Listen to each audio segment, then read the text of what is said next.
Hello friends, आप लोगों का इस नए वीडियो में स्वागत है। आज के हम अपने इस नए वीडियो में नया चैप्टर स्टार्ट करने वाले हैं और चैप्टर का नाम है कंपनी फाइनल अकाउंट। चैप्टर का नाम क्या है? Company final account. तो सर अभी ये क्वेश्चन आ रहा होगा लोगों के मन में, है ना? पॉसिबल है कि आएगा ही आएगा कि मैंने सिर्फ चैप्टर नंबर 4 खत्म किया। 4 का मतलब रीवैल्यूएशन, और रीवैल्यूएशन के बाद मैं सीधा फाइनल अकाउंट पे पहुंच गया। सर इतनी क्या जल्दी थी इतना दूर भागने की? तो जल्दी नहीं है, बस मैं आपको बताता हूँ इसका रीजन क्या है। इसका रीजन ये है कि रीवैल्यूएशन के बाद से फाइनल अकाउंट तक के जितने भी चैप्टर्स हैं, यानी chapter number 5 that is admission, chapter number 6 retirement, chapter number 7 dissolution, और फिर पार्ट टू का जो चैप्टर नंबर 1 है शेयर कैपिटल, नंबर 2 डिबेंचर। यानी ये जो 5 चैप्टर है ऑलरेडी मैंने इसकी वीडियोस अपलोड कर दिया यूट्यूब पे, ठीक है? तो और वो भी डिटेल में एक्सप्लेन किया है सारे बेसिक इन्फॉर्मेशन के साथ में। तो ये पांचों चैप्टर से रिलेटेड जो भी वीडियोस हैं आप लोग वो डिस्क्रिप्शन में इजीली लिंक मिल जाएगा, वहां से वीडियोस देख सकते हैं, ठीक है? इन केस अगर ऐसा लगता है कि मेरा ये जो भी मैं स्टार्ट करने वाला हूँ कोर्स, मतलब ये अकाउंट का सारे चैप्टर्स मेरे खत्म हो जाते हैं ऑन टाइम, तो मैं इसके अलग से रिवीजन टाइप्स की वीडियो भी मैं अपलोड कर दूंगा as per the latest examination. It mean सिर्फ वही इंफॉर्मेशन प्रोवाइड करूंगा जो सिर्फ तुम्हारे काम की होगी। हालांकि उसमें मैंने जो डिटेल में एक्सप्लेनेशन किया वो मैंने सब कुछ बताया है, right? But as we know कि कोविड-19 का सिचुएशन है, तो इसमें बहुत सारी चीजों को कट पिट कर दिया गया, आई मीन रिड्यूस कर दिया गया सिलेबस। सो उसके अकॉर्डिंग मैं सिर्फ वही चीजें एक्सप्लेन कर दूंगा जो आपके लिए necessary as per the examination point of view, right? But right now study from that videos, right? वो वीडियोस भी सही है, सारी चीजें मैंने एक्सप्लेन की है, बस एक ही चीज है, वो मैंने हैंड रिटन नोट्स है मेरे, उसमें क्या है, हैंड रिटन नोट्स है। ये भी हैंड रिटन ही है, बट स्क्रीन पे है तो थोड़ा सा डिफरेंस हो जाता है, okay? So you can watch that videos and you can like, share and subscribe with your friends, right? So let's start the new topic that is company final account, right? अभी सबको पता होगा कि जो company final account है basically ये 11 marks का chapter होता है एग्जाम पॉइंट ऑफ व्यू से, और एग्जाम पॉइंट ऑफ व्यू से बहुत ही आईएमपी चैप्टर्स है, राइट? और आईएमपी क्यों है? सबसे पहली बात तो ये इतना इजी चैप्टर है कि बेसिकली सब लोग इसको कवर अप कर लेते हैं, दैट्स वाई ये लोगों को बहुत अच्छा लगता है। रीजन क्या इजी होने का कि इसमें सिर्फ फॉर्मेट याद करना था, और जहां पे भी फॉर्मेट याद करना होता है वो अक्सर चीजें इजी ही होती हैं। तो स्टार्ट करते हैं हमारा चैप्टर, एक एक चीजें समझेंगे और फॉर्मेट से याद समझेंगे कि कैसे याद करना है, क्योंकि फॉर्मेट में बहुत सारी चीजें होती हैं, तो उनको लर्न करने का तरीका, उनको याद करने की शॉर्टकट्स, ठीक है, सारी चीजें मैं आपको इस वीडियो में एक्सप्लेन करने वाला हूँ। तो कंटिन्यू वीडियो को देखते रहना, और वीडियो अच्छा लगे तो वीडियो को लाइक करना, अपने फ्रेंड्स के साथ शेयर जरूर करना ताकि उनको भी बेनिफिट हो, और चैनल पे नए हो तो चैनल को सब्सक्राइब करके जरूर जाना, और अगर ऑलरेडी सब्सक्राइब किया हुआ है थैंक यू सो मच। तो स्टार्ट करते हैं हम हमारा, सबसे पहले समझते हैं कि व्हाट इज फाइनेंशियल स्टेटमेंट, क्योंकि देखो फाइनल अकाउंट पढ़ने वाले हैं तो फाइनल अकाउंट में एक्चुअली हम प्रिपेयर करते हैं फाइनेंशियल स्टेटमेंट। तो सबसे पहले हम समझते हैं कि फाइनेंशियल स्टेटमेंट होता क्या है, what is financial statement. So financial statements are statement representing accounting information in brief. See what they are saying, financial statement are statement representing accounting information in brief. Okay, brief में explain करना, लेकिन कब? At the end of accounting process for an accounting period. Simple language में जो हमारा financial year होता है उसके एंड में हम कुछ ऐसे स्टेटमेंट प्रिपेयर करते हैं जिनकी हेल्प से हमें कंपनी के डिटेल्स इंफॉर्मेशन मिल जाती है, राइट? और वो हम सिर्फ कब प्रिपेयर करते हैं? कंपनी जो फाइनेंशियल ईयर है उसके एंड में ही ऑलवेज प्रिपेयर करते हैं, right? That's why they are known as a final account. I hope this point is very clear. Now the question arises कि सर फाइनेंशियल स्टेटमेंट में क्या क्या चीजें आती हैं। ये आपने बता दिया कि फाइनेंशियल स्टेटमेंट का मतलब होता है एक ऐसा स्टेटमेंट है या ऐसे स्टेटमेंट्स है नॉर्मली जो अकाउंटिंग इंफॉर्मेशन हमें बताते हैं, कब बताते हैं? वो भी at the end of accounting period, right? Okay, ये समझ में आ गया। लेकिन क्वेश्चन है सर कि फाइनेंशियल स्टेटमेंट में क्या क्या आता है। तो बेसिकली फाइनेंशियल स्टेटमेंट में 5 चीजों को इंक्लूड करते हैं। सबसे पहला है बैलेंस शीट, जो हम सबको पता है बैलेंस शीट के बारे में। सेकंड चीज होता है profit and loss account. Remember कि जब मैं कंपनी फाइनल अकाउंट की बात करता हूं, ठीक है, जब भी मैं कंपनी फॉर्म की बात करूंगा तो कंपनी फॉर्म में 2 ही चीजें आती हैं, एक आता है आपका बैलेंस शीट और एक आता है आपका प्रॉफिट एंड लॉस। ओके, ये 2 चीजें तुम्हें याद रखनी है कि जब भी हम कंपनी फॉर्म की बात करते हैं तो सिर्फ 2 ही स्टेटमेंट का इंक्लूड मतलब 2 ही स्टेटमेंट को इंक्लूड करते हैं फाइनेंशियल स्टेटमेंट में। ओके, तो ये तो चीजें समझ में आ गई सर। बाकी क्या है? बाकी ये है कि अगर, ठीक है, final profit and loss account का तो समझ में आ गया, लेकिन यहाँ पे और करके भी लिखा हुआ, ये क्या लिखा है? Entity not for profit. कुछ ऐसी भी ऑर्गेनाइजेशंस होती हैं जो प्रॉफिट के लिए काम नहीं करता, लाइक नॉट प्रॉफिट ऑर्गेनाइजेशन, तो वो लोग क्या प्रिपेयर करेंगे, हाँ, वो लोग क्या प्रिपेयर करते हैं, income expenditure account. We have seen in class 11th कि हमें क्या प्रिपेयर करना पड़ता है उनके लिए, income expenditure accounts, right. I hope कि ये चीजें आपको क्लियर हैं। उसके बाद जो थर्ड अकाउंट स्टार्ट होता है, यानी जो थर्ड स्टेटमेंट होता है इसके अंदर, वो होता है कैश फ्लो स्टेटमेंट। इसके बारे में भी हम लोग पढ़ने वाले हैं, लेकिन ये हमारा है चैप्टर नंबर 6, यानी सबसे लास्ट वाला चैप्टर है, तो वहां तक भी हम धीरे धीरे पहुंच जाएंगे। और उसके बाद नंबर 4 होता है चेंजेस इन इक्विटी। देखो अभी जैसे बड़ी कंपनी है तो उसमें बहुत सारे इक्विटीज होंगे, उनके बीच में बहुत सारे चेंजेस हो रहे होंगे, ट्रांजेक्शन हो रहे होंगे, तो उसको शो करने के लिए भी अलग से स्टेटमेंट प्रिपेयर करना पड़ता है। And final at the last, notes related to the accounts, यानी जो भी अकाउंट्स हमने प्रिपेयर किया उससे रिलेटेड जो भी छोटे मोटे नोट्स होते हैं, जो भी कैलकुलेशन पार्ट्स होते हैं, वो हमें यहाँ पे शो करना पड़ता है, राइट। तो आई होप कि ये आपको पता चल गया कि फाइनेंशियल स्टेटमेंट में कौन कौन से अकाउंट इंक्लूड करते हैं। बेसिकली सबसे ज्यादा जरूरी वो 3 चीजों को याद रखना है। सबसे पहले है balance sheet, profit and loss account, and third one is a cash flow statement. बाकी 2 चीजें तो हो जाएंगी, मेन यही 3 है, और इन्हीं तीनों के बारे में हमें हमारे क्लास 12th में पढ़ना है। सबसे पहले हम स्टार्ट करते हैं बैलेंस शीट के बारे में, ठीक है। आज का जो हमारा टॉपिक होगा fully detail about the balance sheet, एक एक पॉइंट बैलेंस शीट के बारे में समझेंगे, जितना भी टाइम लगेगा। आई विल मेक इवन, अगर 1 आवर भी जा रहा है तो मैं 1 आवर तक एक्सप्लेन करने वाला हूँ, बस ध्यान से ये क्लास को देख लेना एक बार, ठीक है। तो स्टार्ट करते हैं बैलेंस शीट। अब यहाँ पे अगर आते हो तो देखो ये है बैलेंस शीट का फॉर्मेट, ठीक है। फॉर्मेट याद करने से पहले क्या है क्या नहीं है वो चीजें समझ लो। फॉर्मेट तो तुम याद कर ही लोगे, I know that you can easily learn the format, but समझते हैं। सबसे पहले ये बैलेंस शीट को पढ़ने से पहले, यानी इसके अंदर जो अंदर चीजें एक्सप्लेन है, उस वहां तक पहुंचने से पहले मैं कुछ चीजें आपको बताता हूँ। सर क्या बताओगे कुछ चीजें, तो चलो देखते हैं क्या बताने वाला हूं मैं। हम सबको पता है, हम सब ने प्रॉफिट एंड लॉस बोल रहा, हम सब ने बैलेंस शीट प्रिपेयर किया है। अगर आप लोगों को ऐसा लगता है कि आप लोगों ने बैलेंस शीट प्रिपेयर नहीं किया है, देन चैप्टर नंबर 2, इसका मतलब आप लोगों ने नहीं पढ़ा है, राइट। कौन सा chapter number 2? Chapter number 2 partnership का फाइनल अकाउंट, याद है पार्टनरशिप का फाइनल अकाउंट। तो अगर वो नहीं पढ़ा है तो इसका मतलब आप लोगों ने चैप्टर नंबर ये 2 और बैलेंस शीट नहीं बनाया होगा वहां पे। तो हम लोगों ने वहां पे डेफिनेटली, अगर यहाँ तक पहुंच गए हो तो इसका मतलब ये जो रास्ता है उसको क्रॉस करके ही आए होगे, तो डेफिनेटली वो पढ़ा ही होगा। तो अगर बैलेंस शीट पढ़ा होगा तो हम लोगों ने कैसे बैलेंस शीट प्रिपेयर करते हैं मैं तुम्हें समझाता हूँ। कौन से बेसिस पे, याद है हम लोग अकाउंटिंग इक्वेशंस पढ़ते थे, और अकाउंटिंग इक्वेशंस में पढ़ते थे C + L = A। If you remember, I hope कि क्लियरली रिमेंबर है कि C + L = A, यानी कैपिटल प्लस लायबिलिटी = एसेट। तो उसी फॉर्म में चलते हैं और उसी फॉर्म से समझने की कोशिश करते हैं कि ये हमारा स्टेटमेंट प्रिपेयर कैसे करते हैं। तो देखो मैं यहाँ पे ऐसे लिखता हूँ C + L = A। C + L = यानी ये जो पूरा है, ये पूरा बन के हमारा क्या बनता है, बैलेंस शीट, राइट। सर ये हमें पता है, हमने बैलेंस शीट काफी बार बनाया है, तो समझते हैं।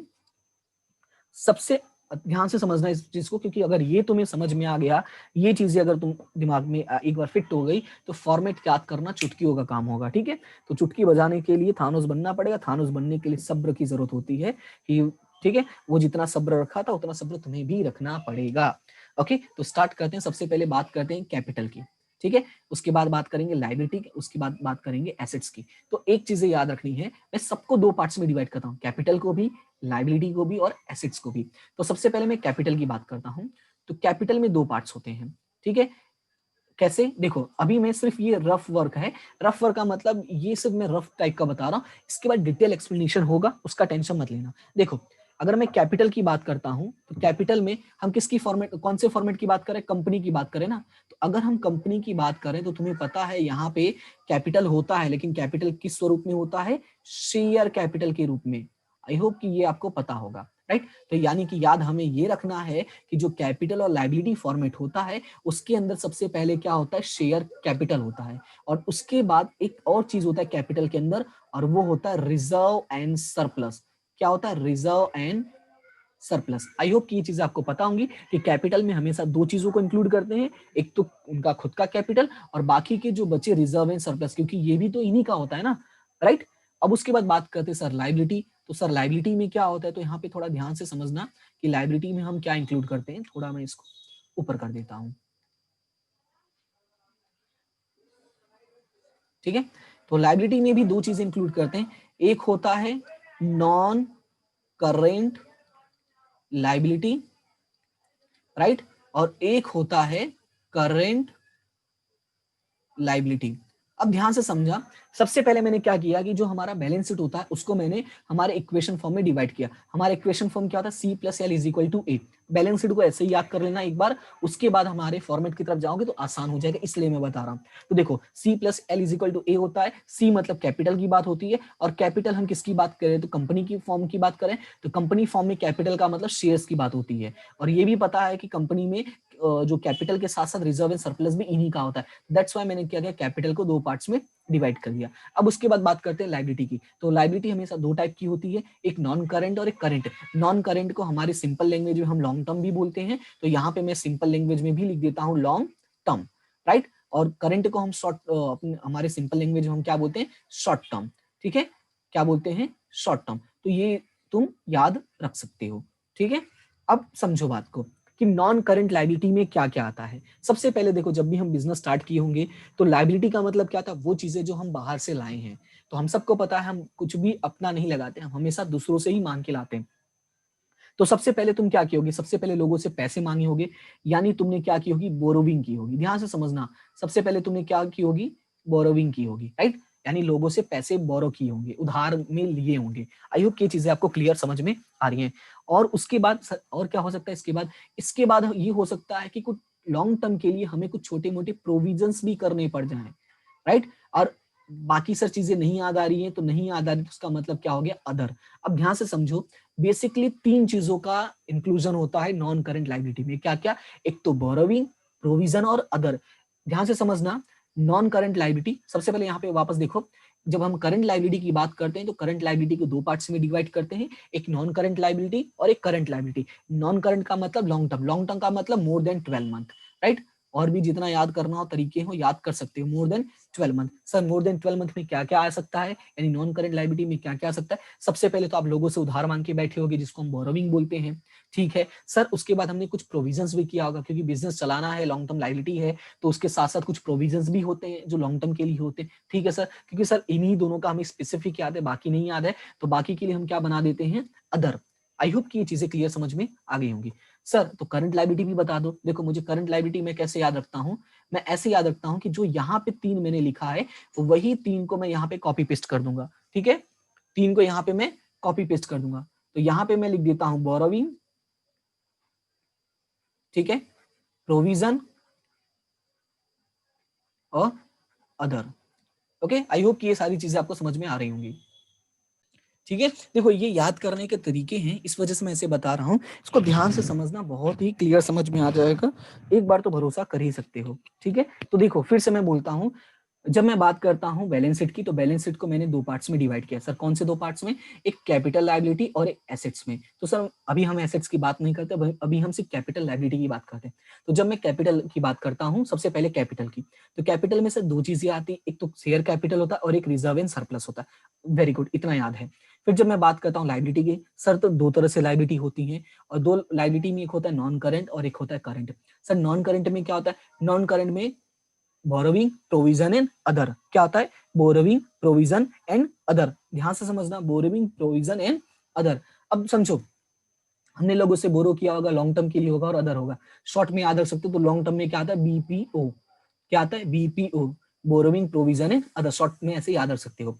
अब करंट में सर क्या आता है, तो करंट में बीपीओ ही आएगा, यानी बोरोविंग, प्रोविजन और अदर, ये तीन तो आएंगे ही आएंगे, ठीक है। क्योंकि शॉर्ट टर्म बोरोविंग हो सकता है, शॉर्ट टर्म प्रोविजन हो सकता है, और शॉर्ट टर्म में भी जो कुछ नहीं पता चला वो अदर हो सकता है, ठीक है सर। ये तीन होगा तो कुछ एक्स्ट्रा होगा, हाँ एक्स्ट्रा है, और उसका नाम होगा trade receivable, sorry trade payable, क्योंकि लायबिलिटी है तो पेबल होगा, रिसीबल नहीं होगा, ओके, ट्रेड पेबल, ठीक है। अब ध्यान से समझो, तीन तो यहाँ पे था ही, यहाँ पे भी तीन था, यानी बीपीओ तो था ही, है ना, बीपीओ तो था ही, बीपीओ पे जाके तुम टाइम पास करने लगे टीपी। टीपी का मतलब ट्रेड पेबल। देखो बीपीओ पहले से ही था, फिर से बीपीओ पे गए तो वहां पे टीपी करने लगे, यानी टाइम पास। आई होप कि ये लायबिलिटी, कैपिटल प्लस लायबिलिटी का आपको पूरा का पूरा पॉइंट क्लियर हो गया होगा, समझ में आ रहा होगा कि इसमें क्या क्या इंक्लूड करते हैं, ठीक है। अब उसके बाद बात करते हैं एसेट्स की, तो एसेट्स का मैं यहाँ पे बना देता हूँ, ठीक है। अब एसेट्स में भी देखो दो चीजें होती हैं, एक होता है आपका नॉन करेंट एसेट, ठीक है, क्या होता है, नॉन करेंट एसेट्स, ठीक है। तो एक होता होगा करेंट एसेट, क्या होता है, करेंट एसेट्स। अब ध्यान से समझो, एक होता है नॉन करंट एसेट और एक होता है current asset. Same to same way non current का मतलब होता है मोर देन 12 मंथ, या सिंपल लैंग्वेज में जिसको हम लॉन्ग टर्म याद रख सकते हैं, ठीक है। और करंट में क्या होता है, शॉर्ट टर्म। शॉर्ट टर्म का मतलब लेस देन 12 मंथ, ठीक है। ये हमें याद करने के लिए ऐसे हम लिख सकते हैं। अब सर नॉन करंट में क्या आता है, करंट में क्या आता है, तो जो चीजें हमें पता है पहले वो मैं लिख देता हूं। हमें सबसे पहले पता है सर फिक्स एसेट्स होता है।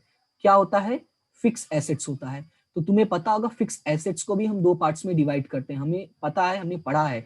एक होता है टेंजिबल, एक होता है टेंजिबल और एक होता है इंटेंजिबल, ठीक है। ये वो चीजें हैं जो हमें नॉर्मली पता है, अभी भी कुछ भी मैं नया नहीं बता रहा, वही चीजें बता रहा जो हमने पढ़ा है, बस थोड़ा सिस्टमेटिक वे में, ठीक है। तो नॉन करंट एसेट में क्या होता है सर, सबसे पहले तो फिक्स एसेट्स आता है, उसमें टेंजिबल होता है और इंटेंजिबल होता है। और क्या होता है, और होता है हमने कहीं पे इन्वेस्टमेंट किया होगा। क्या किया होगा हमने कहीं पे, क्योंकि लॉन्ग टर्म इन्वेस्टमेंट भी तो हो सकता है ना, कहीं बाहर जाके किसी बिजनेस में इन्वेस्ट किया होगा। और क्या हो सकता है, और हो सकता है लोन्स एंड एडवांसेस। क्या हो सकता है, लोन एंड एडवांसेस। ये लोन एंड एडवांसेस कैसा है, अगर तुम दुनिया से लोन मांग कर बैठे हो, बोरो करके बैठे हो, इट मे पॉसिबल कि तुम्हारे पास भी इतने पैसे हो कि तुम दुनिया को लोन देकर बैठे हो, किसी न किसी को तुमने लोन दिया होगा। अब जब भी लोन 12 मंथ से ज्यादा के लिए होगा तो कहाँ हो जाएगा, लॉन्ग टर्म में हो जाएगा, ठीक है। तो फिक्स एसेट्स हो गया, इन्वेस्टमेंट्स हो गया, लोन एंड एडवांसेस हो गया। और क्या होगा इसमें सर, और बाकी नहीं याद आता है तो लास्ट में हमारा क्या बचा, अदर। ध्यान से समझना, सबसे पहले हमारा फिक्स एसेट्स होता है, उसके अंदर टेंजिबल इंटेंजिबल, दो चीजें तो फिक्स हैं। फिर सर इन्वेस्टमेंट हो सकता है, लोन्स एंड एडवांसेस हो सकते हैं, ठीक है। यहाँ पे लोन्स लिख देता हूं मैं, लोन्स एंड एडवांसेस, और अदर हो सकता है, ठीक है सर। नॉन करंट का क्लियर हो गया, अब करंट का भी बताइए। तो करंट में देखो क्या हो सकता है, सबसे पहले देखो फिक्स एसेट्स तो इसमें पॉसिबल नहीं है, नहीं पॉसिबल है, बिल्कुल भी पॉसिबल नहीं, लेकिन ये तीन तो पॉसिबल है ना। तो ये तीन पॉसिबल, तो मैं यहाँ पे ही कॉपी पेस्ट कर देता हूँ ये तीनों, इन्वेस्टमेंट, लोन्स एंड एडवांसेस, और लास्ट में अदर, ठीक है। क्योंकि शॉर्ट टर्म इन्वेस्टमेंट हो सकता है, शॉर्ट टर्म लोन हो सकता है, कि इट में पॉसिबल किसी को 12 महीने से कम के लिए पैसे दिए हो, और लास्ट में अदर, ठीक है सर। इतने ही तीन आते हैं, बस यही तीन याद करना था, बिल्कुल भी नहीं, ये तीन बिल्कुल भी नहीं है। तो क्या है, और भी बताओ सर। तो और है, देखो सबसे पहले ये तीन तो क्लियर हो गया कि नहीं, बस इतना बता, हाँ सर ये तीनों क्लियर हो गए। अब उसके बाद यहाँ पे आ सकता है आपका कैश एंड कैश इक्विवेलेंस। क्या, cash and cash equivalent, okay, ठीक है। साथ में आ सकता है इन्वेंट्रीज। क्या आ सकता है, इन्वेंट्रीज। नया वर्ड है तो इसको, नए वर्ड को याद रखने के लिए इसका जो इजी वाला वर्ड है वो ही लिख लो, स्टॉक। सिंपल लैंग्वेज में इसको क्या बोलते हैं, स्टॉक, ठीक है। कैश एंड कैश इक्विवेलेंट हो गया, इन्वेंट्रीज हो गया। अब देखो ये तीन चीजें तो कॉपी पेस्ट वाली थी, सिर्फ याद क्या करना था, दो चीजें, क्या क्या याद करना था, कैश एंड इक्विवेलेंट और इन्वेंट्रीज। ओके सर, और कुछ आता है सर, और कुछ आता तो बता दो। अब एक बात बताओ, यहाँ पे तुमने ट्रेड पेबल लिखा था, हाँ सर लिखा था, तो यहाँ पे एक चीज लिखना भूल गए, क्या, ट्रेड रिसीवर, क्योंकि अगर पेबल होगा तो बिजनेस में रिसीवेबल भी तो होता है।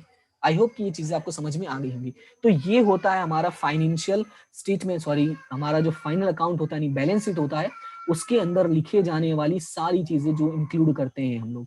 तो यहाँ पे देखो मैंने छोटे से चार्ट में यहाँ पे मैंने एक्सप्लेन कर दिया है। इस चार्ट को अपने नोटबुक में एज इट इज प्रिपेयर कर लेना, याद करने में आसानी होगी। मैं फिर से बोलता हूँ, ध्यान से सुनना। सबसे पहले मैं बात करता हूँ बैलेंस शीट की। बैलेंस शीट के दो पार्ट्स होते हैं, कैपिटल और लायबिलिटी। कैपिटल के दो पार्ट्स होते हैं, कैपिटल और रिजर्व एंड सरप्लस। लायबिलिटी के दो होते हैं, करंट और नॉन करंट। करंट में तीन चीजें आती है, बीपीओ यानी borrowing, provision in other. Non current में, सॉरी करंट में भी तीन चीजें आएंगी। सबसे पहले कॉपी कर लो, बीपीओ यानी बोरोइंग, प्रोविजन इन अदर। एक एक्स्ट्रा याद रखना है, क्या, ट्रेड पेबल। ओके सर, याद हो जाएगा। अब बात करते हैं नॉन करंट एसेट्स की और करंट एसेट्स की। नॉन करंट एसेट्स की बात करते हैं तो हमें सबसे पहले पता हमारे पास फिक्स एसेट होता है, फिर हमने कहीं इन्वेस्टमेंट किया होगा, किसी को लोन दिया होगा, और लास्ट में क्या होगा, अदर। अब हम जब करंट में जाएंगे तो पहले ये तीन तो कॉपी पेस्ट कर देना, investment, loans, advances and other. बाकी सर, बाकी भी कैसे याद करेंगे, बाकी तुम्हें पता है करंट एसेट में कैश आता है, स्टॉक आता है जिसको हम टेक्निकल लैंग्वेज इन्वेंट्रीज यूज करते हैं, और लास्ट में डेटस रिसीवेबल आते हैं ना। तो डेटस के लिए हम यहाँ पे वर्ड क्या यूज करते हैं, रिसीवेबल। तो यहाँ पे वर्ड क्या यूज किया है, ट्रेड रिसीवेबल। आई होप कि अब आपको याद करने में कोई दिक्कत नहीं होगी, और इसी तरह से याद करना, 2 से 3 बार इसको रिवाइज करोगे, डेफिनेटली याद हो जाएगा, ठीक है। ये याद हो जाए तो उसके बाद ये फॉर्मेट पे आना, ठीक है। अब देखो फॉर्मेट याद करना आसान हो जाएगा, वो जो तुमने चार्ट याद कर लिया तो वहां से ये बनाना बहुत आसान हो जाएगा। कैसे, देखो सबसे पहले मैंने क्या कहा कि बैलेंस शीट बनाओ, बैलेंस शीट को दो पार्ट में डिवाइड करो, एक कैपिटल मतलब हमारा कैपिटल पार्ट में और एक लाइबिलिटी पार्ट में। देखो ये हमारा कैपिटल पार्ट है और ये हमारा लाइबिलिटी पार्ट है। मैंने कहा था कैपिटल में दो चीजें होती, कौन सी दो चीजें होती, देखो कैपिटल होता है और रिजर्व एंड सरप्लस, दिख रहे हैं ना 1 और 2, यानी दो चीजें होती हैं। ये देखो शेयर होल्डर्स फंड, ये नाम याद रखना कि हम यहाँ पे किसकी बात कर रहे हैं, शेयर्स की बात, इसलिए यहाँ पे नाम लिखते हैं शेयर होल्डर फंड। तो इसके अंदर दो चीजें हो जाएंगी, कैपिटल एंड सरप्लस। मैंने वहां कैपिटल लिखा है क्योंकि हम नॉर्मली कैपिटल वर्ड ही यूज करते हैं, बट यहाँ पे कैपिटल का मतलब शेयर होता है, इसलिए शेयर वर्ड लिखा हुआ है, ठीक है। उसके बाद मैंने कहा नॉन करेंट लाइबिलिटी, तो नॉन करेंट लाइबिलिटी में मैंने बताया था बोरोविंग, उसके बाद मैंने क्या बताया था, अदर एंड प्रोविजन, ऊपर नीचे कोई दिक्कत नहीं है, बस याद रखना है कि ये तीनों हमेशा साथ में ही होते हैं, क्या, बोरोविंग, अदर एंड प्रोविजन। तो इसको तुम बीपीओ भी याद रख सकते हो। अब बस याद क्या रखना है कि जब भी ये बीपीओ लिखना उसके आगे क्या लिख दोगे, long term, long term and long term, क्योंकि ये क्या है, लॉन्ग टर्म है, यानी कि नॉन करेंट, और मैंने बताया नॉन करेंट का मतलब लॉन्ग टर्म भी होता है, यानी long term borrowing, other long term liability and long term provisions. तो देखो हो गया कि नहीं, राइट। अब उसके बाद मैंने बताया था कि करंट लाइबिलिटी होता है, और करंट लाइबिलिटी के अंदर भी कुछ चीजें आती हैं। सबसे पहले मैंने कहा ये बीपीओ कॉपी पेस्ट कर दो, तो बीपीओ कॉपी पेस्ट कर दो, ठीक है, कर दिया मैंने वो कॉपी पेस्ट। उसके बाद जाके वहां पे टाइम पास करने, ट्रेड पेबल।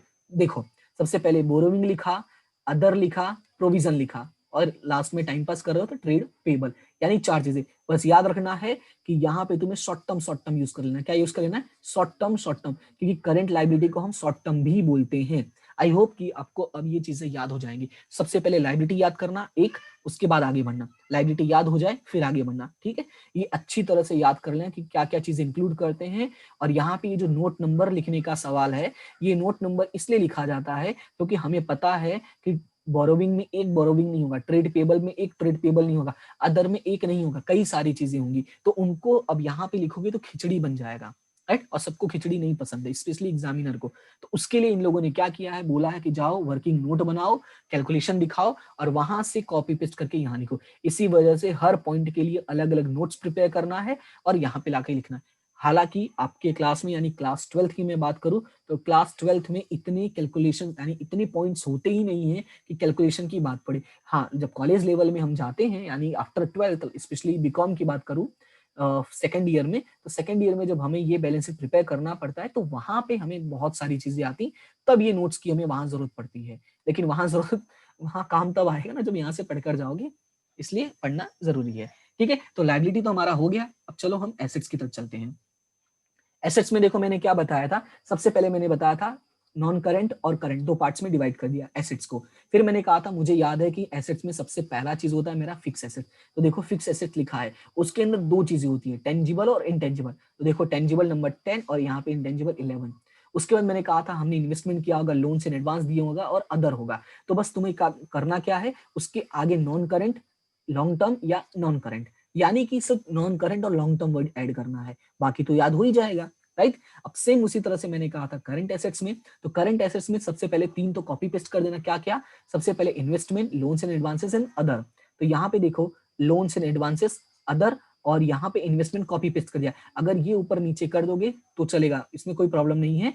हालांकि बस याद ये रखना कि अदर वाला सबसे लास्ट में लिखना है, क्योंकि ये नॉर्मली अच्छा लगता है अदर सबसे लास्ट में लिखने पे। ओके, तो अब ये दो तीन चीजें तो हमारी हो गई। उसके बाद मैंने कहा था कि सबसे पहले कैश एंड इक्विवेलेंट, फिर मैंने कहा था इन्वेंट्रीज, और लास्ट में मैंने कहा था ट्रेड रिसीवेबल। यानी जो वो चार्ट मैंने बताया है वही याद करना है, बस उसके बाद यहाँ पे टी फॉर्मेट में लिख देना है। बात समझ में आया, टी फॉर्मेट में नहीं, सॉरी हॉरिजॉन्टल वर्ड में लिख देना है। ओके, तो एक बार वहां से याद कर लोगे, बाद में बस तुम्हें ये चार्ट प्रिपेयर कर देना होगा। वो याद करने के बाद ये तुम्हें प्रोफार्मा याद हो जाएगा। लेकिन देखो अब ये तो याद कर ली, ये सारी चीजें याद हो गई सर, लेकिन इसके अंदर भी कुछ चीजें आती हैं। अब डायरेक्टली फॉर्मेट तो लिखोगे नहीं, फॉर्मेट के अंदर क्या क्या आता है वो कैसे याद करोगे, उससे पहले आपको पता होना चाहिए कि फॉर्मेट में क्या क्या आता है। तो अब एक एक करके फॉर्मेट के अंदर की चीजें याद करते हैं। देखो सबसे पहले मैंने बताया था कैपिटल की बात की थी, तो देखो कैपिटल में इतना सारा लिखा, तो सर सारा याद करना होगा, बिल्कुल नहीं, हमें सारा याद करने की जरूरत बिल्कुल नहीं है। बस तुम याद रखना कि शेयर कैपिटल होता है। अब शेयर कैपिटल में सब कुछ याद रखने की जरूरत नहीं है, क्योंकि हमारे क्लास 12th में ये सारी चीजें हमें लिखने के लिए नहीं बोलते हैं। फिर भी आपको बस पता होना चाहिए कि सबसे पहले हम ऑथोराइज्ड कैपिटल लिखते हैं, उसके बाद इशूड लिखते हैं, उसके बाद सब्सक्राइब लिखते हैं। अगर आप मेरा जो क्लास 12th का जो शेयर कैपिटल वाला चैप्टर वगैरह वो पढ़ोगे तो मैंने वहां पे समझा है, सबसे बड़ा होता है ऑथोराइज्ड, उसके बाद होता है इशूड, उसके बाद होता है सब्सक्राइब्ड। अब सब्सक्राइब्ड में भी चीजें होती हैं, एक तो फुल्ली पेड अप वाले होंगे और एक नॉट फुल्ली पेड अप वाले होंगे, ठीक है। तो फुल्ली पेड अप वालों का लिख देना, नॉट फुल्ली पेड अप वालों का मतलब कि उन लोगों ने कुछ पैसे नहीं भरे होंगे, that's why we are using what calls in arrears, right. और जो कॉल्स इन एरियर्स होंगे इनके पैसे हमने रख लिए होंगे अपने पास, that is known as a forfeited, जिसको हम बोलते हैं पैसों को जब्त कर लेना। आई होप कि ये पॉइंट आपको पता है फोरफिटेड का मतलब। और यहाँ पे डायरेक्टली अलग से दिखा देना, फिर इसका टोटल करते तो हमें मिल जाएगा टोटल शेयर कैपिटल, कि शेयर कैपिटल की वैल्यू कितनी है। आई होप कि ये चीजें आपको समझ में आ गई हैं, ठीक है। ये तो था शेयर कैपिटल का। उसके बाद सेकंड हमने पढ़ा था कि रिजर्व एंड सरप्लस होता है, ठीक है। अब रिजर्व एंड सरप्लस में देखो इतने सारे नाम हैं, तो सर सारे कौन याद करें, कैसे याद करें? सारे याद करने की जरूरत नहीं, मैं तुम्हें समझाता हूँ कैसे। देखो सबसे पहले अपना दिमाग दौड़ाओ, तुम्हें क्या क्या आता है। देखो मुझे सिक्योरिटी प्रीमियम के बारे में पता है ना, क्योंकि तुम लोगों ने पढ़ा है सिक्योरिटी प्रीमियम। एक आता है जनरल रिजर्व, सर पता है, यही पता है। रिजर्व फंड भी पता होगा क्योंकि 5वें चैप्टर में हमने पढ़ा है। वर्कर्स एक्सीडेंट फंड भी पढ़ा है हम लोगों ने 5वें चैप्टर में। इन्वेस्टमेंट फ्लक्चुएशन रिजर्व भी पढ़ा है। अब देखो जो जो हमें पता है, जो जो नाम हमने सुना है, बस उस नाम को पहले टिक कर लो, यानी पहले उस नाम को याद कर लो कि security premium, general reserve, reserve fund, worker accident compensation for investment fluctuation reserve, ये चीजें हमें पता है, उनको तुम याद कर लो। सर उसके बाद कैसे याद करेंगे? उसके बाद याद ये रखना है कि देखो यहाँ पे सबसे पहले जो हमारा प्रॉफिट का बैलेंस होगा वो, और उसमें से लेस करना एप्रोप्रिएशन ऑफ प्रॉफिट, जीआर और पीडी यानी प्रपोज डिविडेंड। देखो हमारे पास जो प्रॉफिट होता है उसमें से कुछ चीजों का हमें क्या बनाना पड़ता है, रिजर्व बनाना पड़ता है। तो वो रिजर्व हमें यहाँ पे माइनस कर देंगे, ठीक है। तो ये चलो ये तो मैं जब फॉर्मेट हम लोग क्वेश्चन सॉल्व करेंगे तो वहां पे मैं भी एक्सप्लेन कर दूंगा, बट इतना ये टेंशन लेने की जरूरत नहीं, बस इतना याद रखो कि प्रॉफिट होता है उसमें से कुछ चीजें में माइनस भी करके दिखानी पड़ती है, ओके। अब उसके बाद समझो, अब उसके बाद बचा क्या सर, कैपिटल रिजर्व बचा, डिबेंचर रिडम्पशन रिजर्व बचा और डिविडेंड इक्वलाइजेशन बचा, यानी ये तीन बचे। तो बस यही तीन तो याद करना है, कैपिटल रिजर्व याद करना है, डिबेंचर रिडम्पशन रिजर्व याद करना है, डिविडेंड इक्वलाइजेशन फंड याद करना है, ठीक है। यही तीन नाम तुम्हें याद करने, बाकी का तुम्हें पता है। प्रॉफिट होगा तो ऊपर ऐड करना, लॉस होगा तो सबसे नीचे लाके माइनस करना। देखो यहाँ पे है ना सरप्लस लिखा है और यहाँ पे लॉस लिखा है, प्रॉफिट होगा तो ऊपर लिख देना और लॉस होगा तो नीचे आके माइनस कर देना, ठीक है। तो रिजर्व एंड सरप्लस याद करने का तरीका क्या है, सबसे पहले वो चीजें याद कर लो जो तुम्हें पता है, क्योंकि तरीका यही है कि जो आता है पहले वो पढ़ो। आता क्या है मुझे पता है सर, सिक्योरिटी प्रीमियम के बारे में मैंने सुना है क्योंकि हम लोगों ने चैप्टर नंबर 5, 6, 7 करके आए तो वहां पे हमने देखा है। उसके बाद हमने उसमें कहीं पढ़ा था कि ये वर्कर एक्सीडेंट फंड होता है, रिजर्व फंड होता है, इन्वेस्टमेंट फ्लक्चुएशन रिजर्व होता है, ये सारी चीजें हमने पढ़ी थी।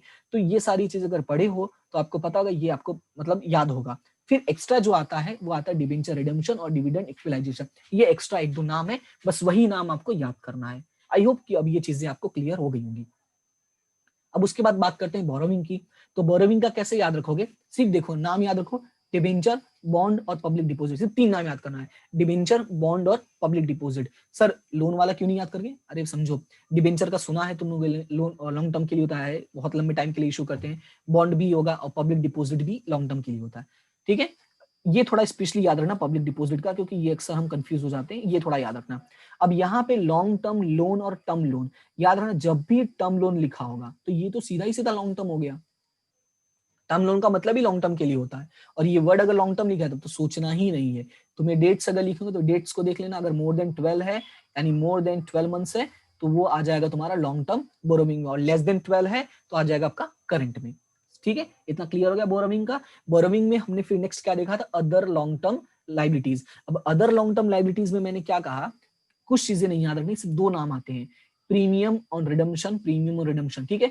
याद होगा हम लोगों ने पढ़ा है चैप्टर नंबर 2 में कि हमें टाइम टू टाइम हमें डिबेंचर्स रिडीम करने होते हैं। तो डिबेंचर्स रिडीम करने के लिए हमें अगर उस पर कुछ एक्स्ट्रा पैसे देने पर, that is known as a premium, तो उस प्रीमियम को रीपे करने के लिए भी हमें एक रिजर्व प्रिपेयर करना पड़ता है, राइट। तो इसलिए उसको बोलते हैं प्रीमियम और रिडम्पशन ऑफ डिबेंचर। तो ये ऑलवेज कितने 12 मंथ से ज्यादा के लिए होता है, क्योंकि हमें रिटर्न तो 4-5 साल बाद करना होता है, पर प्रिपरेशन हमें आज से ही करना पड़ता है। तो याद रखना कि दोनों का दोनों प्रीमियम और रिडम्पशन, चाहे डिबेंचर का हो चाहे प्रेफरेंस का, वो आता है अदर में। तो अदर का याद रखने का आसान तरीका सिर्फ यही दो चीजें आती हैं, ठीक है। अब उसके बाद बात करते हैं लॉन्ग टर्म प्रोविजन का। तो लॉन्ग टर्म प्रोविजन के लिए एक सिंपल वर्ड याद रख लो, एम्प्लॉय। क्या याद कर लोगे, एम्प्लॉय। यानी लॉन्ग टर्म प्रोविजन का मतलब इंप्लॉय से रिलेटेड जितने भी प्रोविजन होते हैं वो सारे लॉन्ग टर्म होते हैं। कैसे? जैसे देखो, provident fund, gratuity fund, pension, workers profit sharing fund, workers saving account, और ये सारे के सारे पैसे किसको देते हैं हम लोग? वर्कर्स को देते हैं, यानी इंप्लॉइज को देते हैं। यानी जो भी चीजें इंप्लॉइज से रिलेटेड है, जो भी प्रोविजंस, वो हमेशा लॉन्ग टर्म के लिए ही होगा। क्योंकि ऐसा तो है नहीं कि प्रोविजन किया, पैसे बनाए, पीएफ का पैसा तुरंत ही दे दोगे। पीएफ का पैसा हम कब देते हैं? जब कंपनी छोड़ के जाओगे, राइट। प्रॉफिट शेयरिंग भाई हम लास्ट में ही देते हैं। सेविंग अकाउंट है तो सेविंग है, नाम से ही पता चल रहा है। तो ग्रेजुएटी, ये सारे पेंशन, ये सारे कब मिलते हैं? जब वर्कर रिटायर होकर हमारी कंपनी से जाता है तब। यानी कि ये हमारा हो गया लॉन्ग टर्म। तो याद करने का सबसे आसान तरीका, प्रोविजन मतलब लॉन्ग टर्म, लॉन्ग टर्म मतलब एम्प्लॉइज की बात हो रही है। एम्प्लॉइज मतलब provident fund, pension, gratuity, workers profit sharing fund and worker saving account. I hope कि ये चीजें आपको समझ में आ गई होंगी। उसके बाद बात करते हैं शॉर्ट टर्म बोरोविंग। सबसे पहले अब आ गया शॉर्ट टर्म बोरोविंग का। अब यहाँ से हम पहुंच गए करंट पे। करंट में मैंने कहा था सबसे पहले बोरोविंग्स आता है। तो इसमें देखो, जितने भी लेस देन 12 वाले होते हैं, जितने भी लेस देन 12 मंथ्स होते हैं, वो इसमें आते हैं। सिर्फ याद क्या रखना है शॉर्ट टर्म बोरोविंग में? एक्स्ट्रा जो तुम्हें याद रखना है, क्योंकि ये चीजें हम भूल जाते हैं। शॉर्ट टर्म लोन्स लेगा तो याद रहेगा ना, शॉर्ट टर्म बोरोविंग में जाएगा। लेकिन कुछ चीजें होती है जो हमें याद रखनी पड़ती है, जैसे कि bank overdraft and cash credit. ये दो चीजें याद रखनी है कि ये कहाँ जाता है? शॉर्ट टर्म बोरोविंग्स में जाते हैं। ठीक है।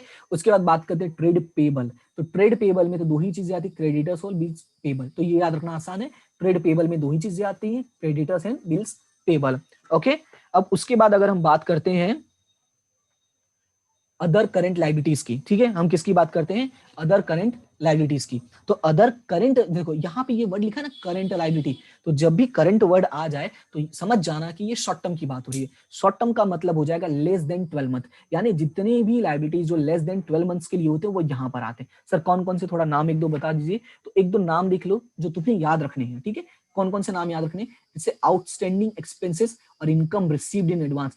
ये तुम्हारा मोस्ट फेवरेट है, जो हम लोग अक्सर सारे चैप्टरों में करते हुए आ रहे हैं। आउटस्टैंडिंग एक्सपेंस और इनकम रिसीव्ड इन एडवांस। और एक दो नाम और है जो हमें समझना है, जैसे अनक्लेम डिविडेंड। तुम्हें पता है डिविडेंड हमें एवरी ईयर पे करना पड़ता है।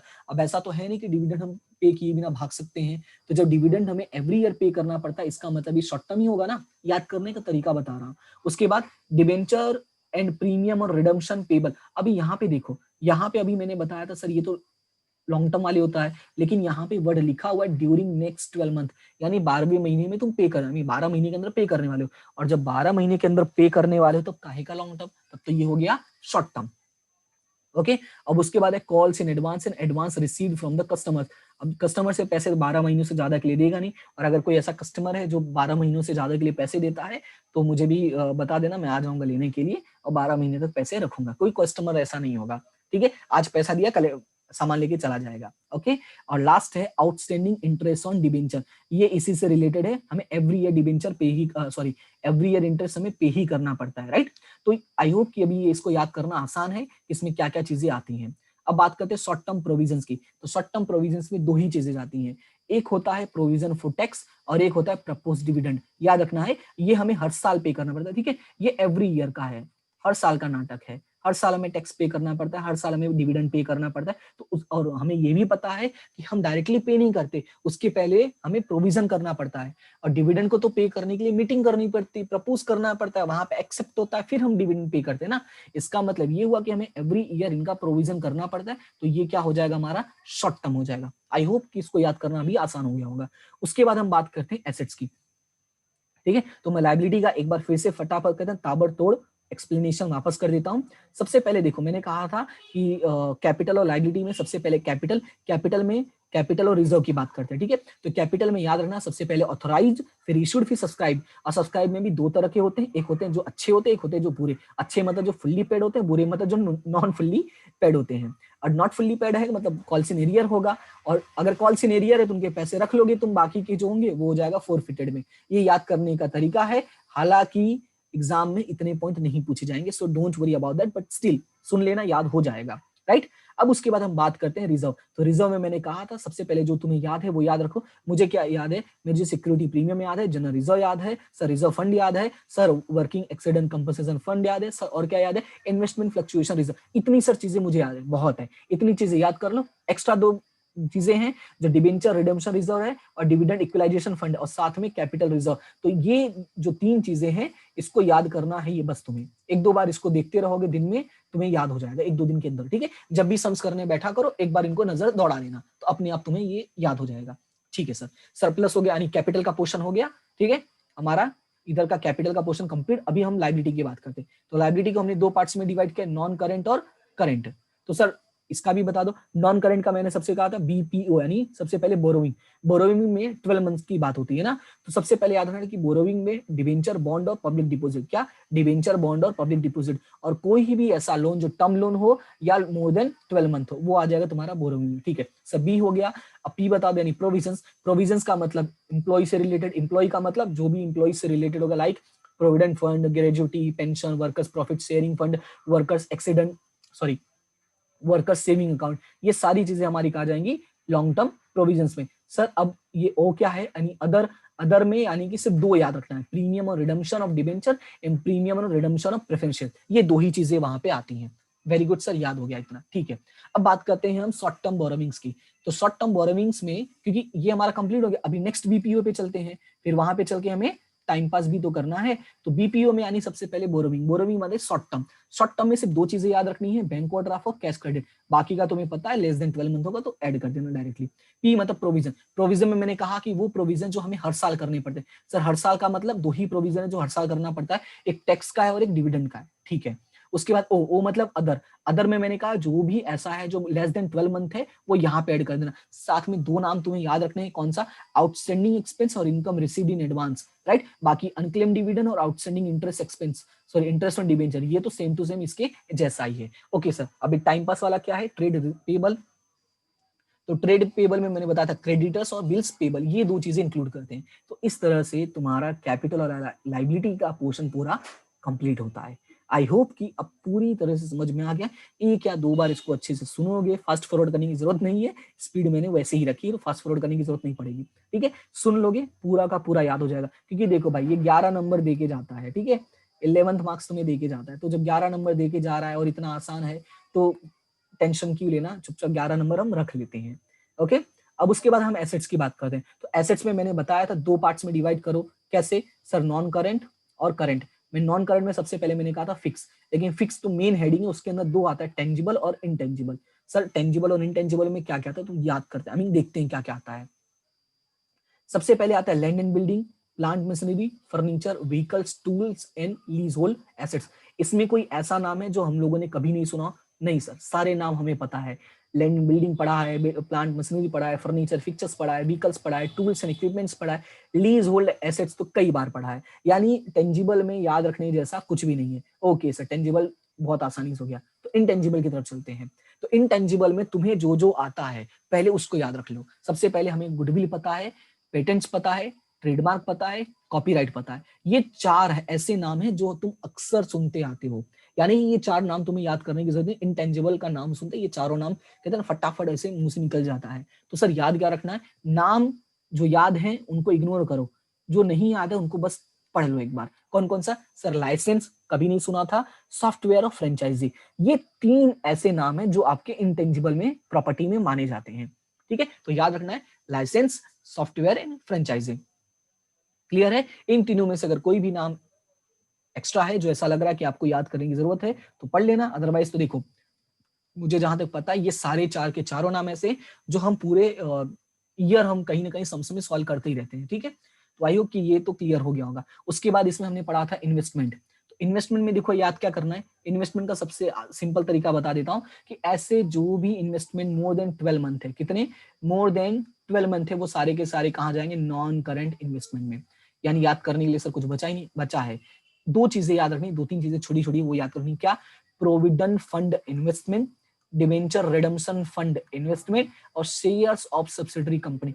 ये 3 नाम हैं जो थोड़े नए हैं, उनको याद करना। बाकी के लिए तो 12 मंथ लिखा ही रहता है, उसके लिए टेंशन लेने की जरूरत नहीं है, ठीक है, क्लियर है। तो provident fund investment, debenture redemption fund investment and shares of subsidiary company, ठीक है सर। लोन्स एंड एडवांसेस की बात करते हैं। तो लोन्स एंड एडवांसेस तुमने किसी को दिया है वो भी 12 मंथ से ज्यादा, तो तुम किसको पैसे दोगे, तुम एम्प्लॉय को दोगे, तुम कस्टम का डिपॉजिट भर सकते हो, टेलीफोन का डिपॉजिट दे सकते हो, इलेक्ट्रिसिटी डिपॉजिट। देखो कभी कभी कंफ्यूजन होता है सर पब्लिक डिपॉजिट इसमें आएगा, तो बस इतना सोचना कि क्या पब्लिक को तुम पैसे देते हो या पब्लिक तुम्हें पैसे देती है। डेफिनेटली सर पब्लिक हमें पैसे देती है, तो इसलिए वो यहाँ नहीं आएगा, लाइबिलिटी में आएगा। और ये तीन वो डिपार्टमेंट है जहाँ पे हमें एडवांस में पैसे देने पड़ते हैं, चाहे कस्टम हो, चाहे टेलीफोन हो, चाहे इलेक्ट्रिसिटी हो, हमें कई बार वहां पे एडवांस में पैसे देने, वो हमें कभी पैसे नहीं देंगे। अगर ऐसी कोई इलेक्ट्रिसिटी कंपनी है या कोई अथॉरिटी है जो आपको पैसे देती है, तो एड्रेस मुझे बता देना, मैं भी पहुंच जाऊंगा लेने के लिए, है ना। सिंपल सी बात है भाई, अगर ऐसा कुछ है तो हमें भी बता दो। तो ये तीन ऐसी अथॉरिटी है जहां पे हमें पैसे देने पड़ते हैं। तो वो हो गया हमारा मोर देन 12 मंथ, यानी हमने वहां पे एडवांस में अगर डिपॉजिट करके रखा हुआ है तो हमारे लिए क्या हो जाएगा, लोन्स एंड एडवांसेस, इस पॉइंट में आ जाएगा, राइट। अब बात करते हैं अदर नॉन करेंट एसेट्स में। तो अदर नॉन करेंट एसेट्स में ये बहुत आईएमपी याद रखना, इसको याद करना बहुत जरूरी है, ठीक है। अदर नॉन करेंट को मैं एक सिंपल नाम तुम्हें बता देता हूं, तो शायद ऐसा लगे कि तुमने ये तुम्हें पता है। इसको तुम फिक्टिशियस एसेट्स भी बोल सकते हो, ठीक है। एक मिनट, इसको तुम, ये स्पेलिंग का थोड़ा, एक मिनट, क्योंकि नॉर्मली ये सारी चीजें हम सुनते रहते हैं इसलिए हमें पता है, ओके।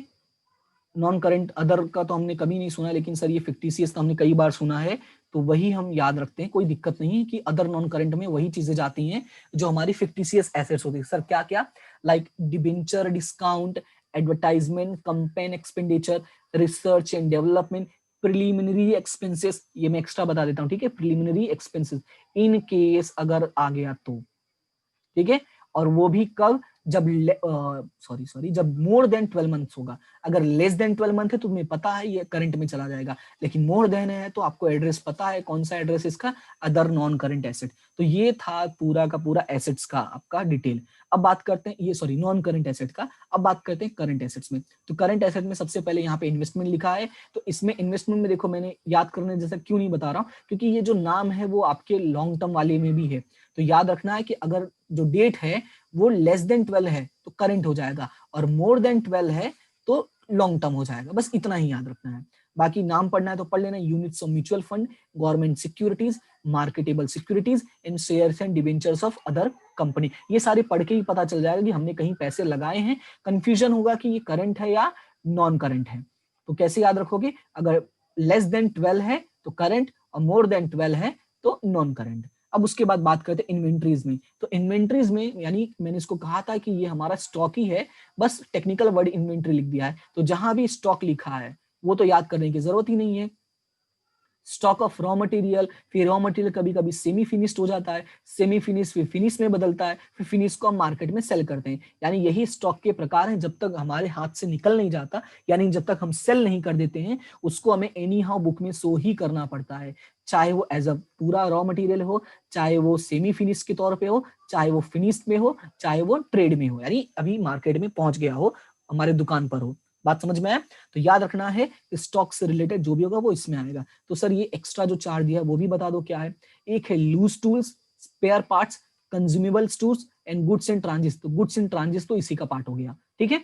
तो ये सिर्फ तीन ही याद रखना है। तो सर ये तीन तो हमने कभी नहीं सुना, और ये सर ये तीनों एसेट्स कैसे होगा, क्योंकि टूल्स तो ऊपर भी पढ़ा था हमें, है ना, ऊपर भी पढ़ा था हम लोगों ने, ये तो फिक्स एसेट में होता है, टेंजिबल।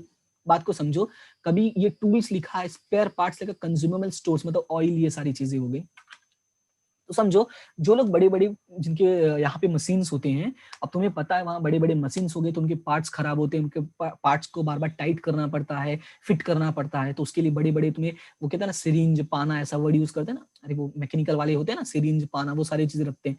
अब तुम्हें पता है कि जो बड़ी बड़ी कंपनीज होती हैं, अगर वहां पर रेगुलर बेस पे काम करना होता है तो वो बार बार खराब हो जाते हैं। खराब नहीं होता, तुम्हें पता है उनके बीच में जो वो ऐसे निशान बनी होती है जिसकी वजह से नट टाइट होता है, ढीला होता है, वो खराब हो जाता है, राइट। उसका जो सर्कल होता है चांद जैसा, वो खराब हो जाता है।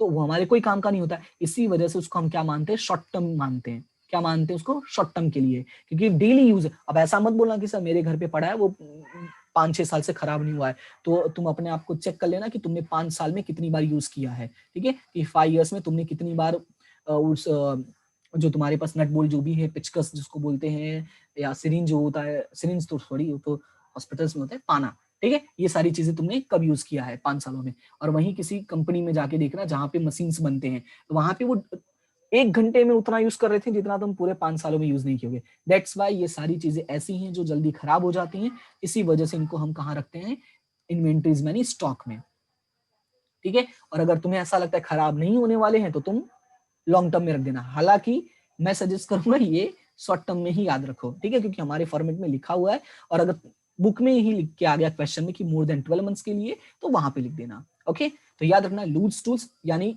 स्टॉक्स में तुम्हें सिर्फ 3 ही नाम याद रखने हैं। कौन कौन से? लूज टूल्स, स्पेयर पार्ट्स और कंज्यूमेबल स्टोर, बाकी का तुम्हें याद रहेगा ही। अब उसके बाद बात करते हैं ट्रेड रिसीवेबल का। तो ट्रेड रिसीवेबल में 2 चीजें आती है, डेटर्स और बिल्स रिसीवेबल। ये तुम्हें पता है, पेबल में क्रेडिटर और बिल्स पेबल आता है, तो रिसीवेबल में डेटर्स और बिल्स रिसीवेबल आता है।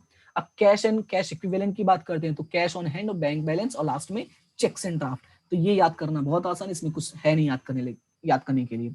अब short term loans and advances, अब समझो बात को, यहाँ पे इट में पॉसिबल कि तुमने किसी को पैसे दिए हो, लाइक एडवांसेस टू सप्लायर्स, 12 महीने से ज्यादा के लिए नहीं दोगे, और कोई भी ऐसे लोन्स किसी को दिया हो जो 12 मंथ से कम के लिए होगा, वो हो जाएगा तुम्हारा short term in loans and advances. अब लास्ट में बात करते हैं अदर करंट एसेट्स की। तो अदर करंट एसेट्स में अगर ध्यान से देखोगे तो ये 3 नाम दिया हुआ है, और ये 3 नाम तो अभी मैंने कुछ देर पहले फिक्टिशियस का बताया था, यानी कि नॉन करंट का बताया था। सर ये यहाँ क्यों आ गया? फिर पूरा नाम लिखता हूँ, अदर नॉन करंट का बताया था। सर ये यहाँ क्यों आ गया? अगर ध्यान दोगे तो यहाँ पे लिखा है नेक्स्ट 12 मंथ में इसको राइट ऑफ करना, यानी कि लेस देन 12 मंथ का है, और अगर लेस देन 12 मंथ है तो यहाँ पर ही आएगा, और ग्रेटर देन 12 मंथ है तो तुम्हारा अदर नॉन करंट एसेट में हो जाएगा। और बाकी 2 चीजें जो बची, प्रीपेड एक्सपेंसेस और इनकम बट नॉट रिसीव्ड, जिसको हम लोग बोलते हैं एक्रूड इनकम। हम क्या बोलते हैं इसको? Accrued income. तो ये 2 चीजें तो हम इतनी बार सॉल्व किए, तो हमें तो पता ही है हमारा करंट एसेट होता है, बस ये नहीं पता था कि अदर में लिखते हैं। तो याद रखना कि प्रीपेड एक्सपेंसेस और income due but not receive, वो कहाँ जाता है? अदर में। और अगर नहीं समझ में आता सर अदर में कैसे, तो बाकी जितने भी नाम दिए हैं, नाम में चेक करो कि हाँ ऐसा लगता है कि तुम्हें कहीं लिख सकते हो। जैसे यहाँ पे है कहाँ गया, हाँ, सबसे पहले इन्वेस्टमेंट है, तो क्या इन्वेस्टमेंट में लिख सकते हो? बिल्कुल नहीं सर। इन्वेंट्री स्टॉक में नहीं लिख सकते हैं, क्योंकि स्टॉक का नाम ही नहीं है, रिसीवेबल है ही नहीं। कैश एंड कैश इक्विवेलेंट, अब यहाँ पे लोन्स एंड एडवांसेस लिखा है तो सिर्फ लोन्स की बात आएगी, और प्रीपेड एक्सपेंस कोई लोन नहीं है, इनकम कोई लोन नहीं है, तो यानी कि जो बचा खोचा वो आ जाएगा तुम्हारा यहाँ पर। तो इस तरह से ये सारी चीजें याद करनी है। देखो ये सारी चीजें याद करना आसान कब होगा? जब पूरी स्टोरी देखोगे, पूरी चीजें को समझोगे, ठीक है, तो तुम्हारे लिए ये चीजें आसान हो जाएगी। ओके, तो आज के लिए हमारा इतना ही, और आज हमने सिर्फ बैलेंस शीट कंप्लीट किया है। इसके बाद मैं प्रॉफिट एंड लॉस का भी समझाऊंगा, कुछ फिर छोटे छोटे क्वेश्चंस करवाऊंगा, और जो हमारे बोर्ड एग्जाम्स में आए हुए सम्स हैं मैं डायरेक्टली वही करवाऊंगा, ठीक है। तो टोटल मैंने सोचे हैं, मैंने 4 क्वेश्चन करवाने का सोचा है, तो इसको अच्छे से देखना, चैनल को सब्सक्राइब करना, और अगर वीडियो अच्छा लगा हो तो लाइक करना, अपने फ्रेंड्स के साथ शेयर जरूर करते रहना, ठीक है, और सपोर्ट जरूर करते रहना। सब्सक्राइब करोगे तो यही सबसे बड़ा सपोर्ट होगा, वीडियो देखते रहो तो वो तुम्हारे लिए सपोर्ट होगा, यानी हम दोनों का होगा। अब एक चीज और है, फाइनली जाने से पहले बोल देता हूँ। क्या बोलोगे सर? बोलना ये है कि ये जो मैंने बनाया था चार्ट, ठीक है, इसी चार्ट को एक बार अच्छे से सुन लेना, स्टार्टिंग में ही एक्सप्लेनेशन है, समझ लेना। अगर ये चार्ट तुम्हें आ गया तो तुम्हारा बैलेंस शीट का फॉर्मेट बनाना आसान हो जाएगा, और बैलेंस शीट का फॉर्मेट हो गया तो तुम्हें क्वेश्चन करने में कोई भी तकलीफ नहीं होगी, इसकी गारंटी मेरी है, ठीक है। तो मिलते हैं हम अपने नेक्स्ट वीडियो में। तो उससे पहले thank you so much to all of you, जो लोग सपोर्ट करते हैं, जो लोग नहीं करते हैं उन्हें भी थैंक यू, और कंटिन्यू वीडियो देखते रहो, और ऐसे ही हंसते रहो, मुस्कुराते रहो, और आगे बढ़ते रहो। ओके, हाँ ये ठीक है, थोड़ा ऐसे ही हंसते रहो, जैसे हंसना है वैसे हंसते रहो, हंसते रहो, बढ़ते रहो, मुस्कुराते रहो, पढ़ते रहो। मिलते हैं हम अपने नेक्स्ट वीडियो में। Thank you so much to all of you, have a good day.